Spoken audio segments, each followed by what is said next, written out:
Voilà, on se trouve dans l'enclos du poulailler chez moi, chez Yannick van Doorn, à La Salle C, à Ranrupt.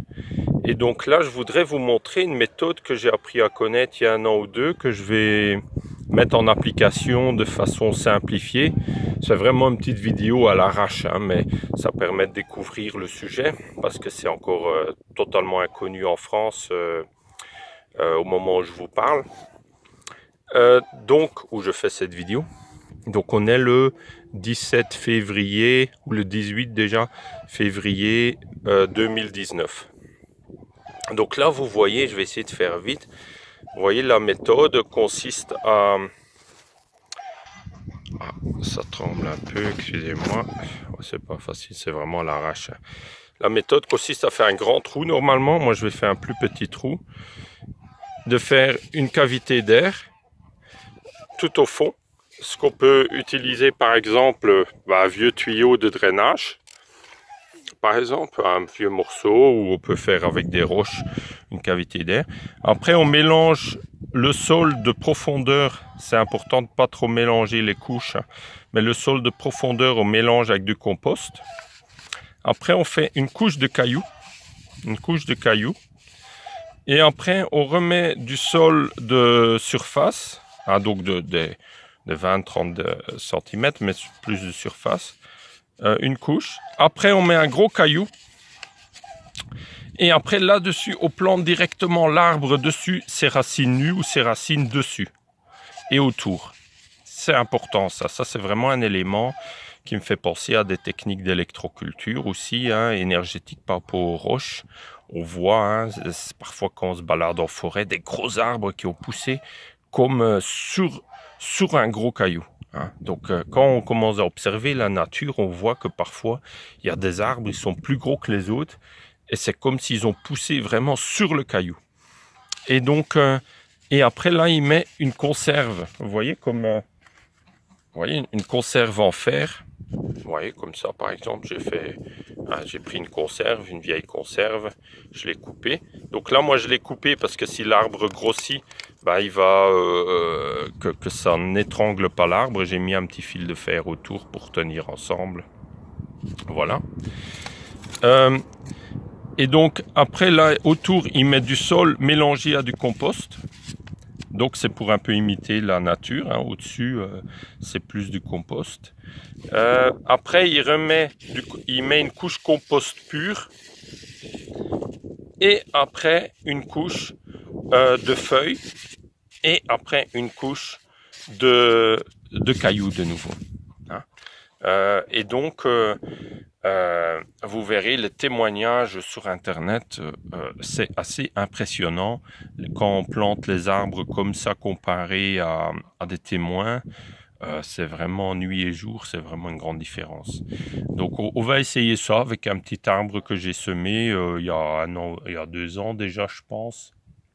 Maintenant peut-être presque 3 ans, qui est resté en pot, qui est resté petit parce que pas dans des bonnes conditions. Je vais le planter là dedans. C'est un petit pommier, regardez, vous voyez là.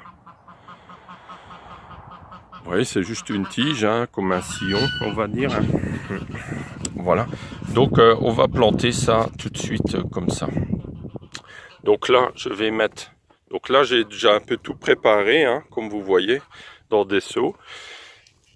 J'ai fait le trou beaucoup plus petit que ce qu'ils font parfois même 1 mètre cube, hein, le trou. Donc là, vous voyez, il est déjà trop grand mon tube. Il faut que je vais couper un bout pour faire plus petit. Voilà. Donc il y a d'abord le tube. Après du sol. Voilà le sol de profondeur qui est là, un petit tas. Que je vais mélanger un peu avec, qu'est-ce qu'ils mettaient là, ouais, un peu de compost.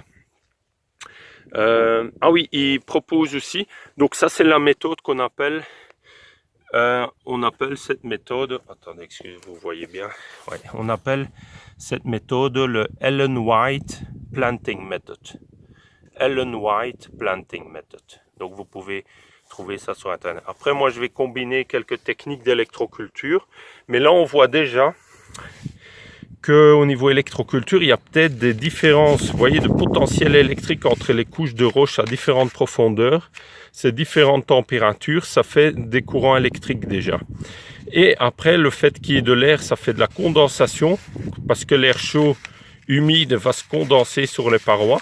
Ça fait toujours de l'humidité. Et là, vous avez la conserve, ben ça fait penser à l'arbre qui fait antenne paratonnerre avec le grillage autour, ou le fer, ben là c'est la conserve.